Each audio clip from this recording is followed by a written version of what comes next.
Praise the Lord. I greet all my brothers and sisters in the matchless name of our Lord and Savior Jesus Christ.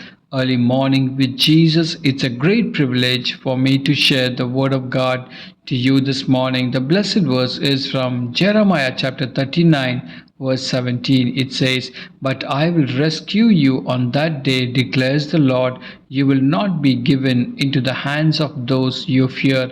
This is the word of the Lord. My dear beloved brother and sister in Christ Jesus, the book of Jeremiah is filled with a message from a God who deeply understands human fear and circumstances that can lead to distress. In Jeremiah 39:17, we read a powerful promises that, "But I will deliver thee in that day, said the Lord, of those you fear." Amen.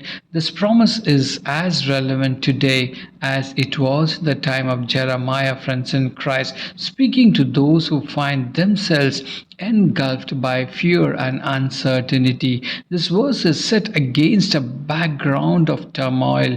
Jerusalem is about to fall, and the people are being gripped by fear of the enemies. Yet, in the midst of this impending calamities, God sends a message of hope through his prophet Jeremiah.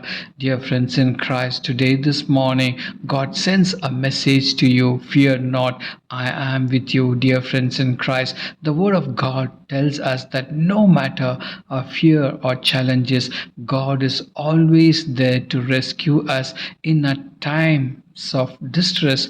We can remember that God promises He will deliver us no matter what we face in our life. The lesson to learn from Jeremiah 39:17 is trust in God's protection. Amen. One of the most significant lessons we can gather is the importance of trusting God's protection in our lives, friends.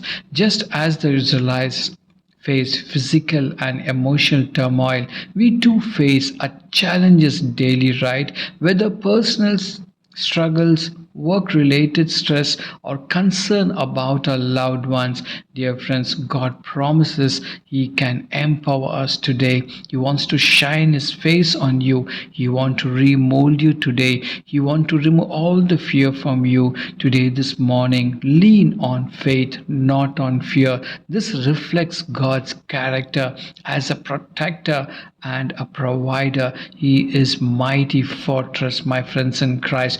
Believe in Jesus, receive a blessing. God bless you. Let us pray. Our gracious Heavenly Father, we come before you to praise and thank you. Father, in the moments of sorrow, it is easy to feel alone, but we know that you have promised never to leave us nor forsake us, O God. Wrap us in your loving arm. Remind us that we are not alone, and let us feel your presence even in the midst of our pain. When our hearts ache with loss, when our mind is filled with question, and when our spirit feel heavy with grief, be our refuge and our comforter. Deliver us, O Father, from all fears. Take control of my brother and sister. In Jesus' mighty name I pray. Amen and amen. God bless you. Have a great day. Shalom.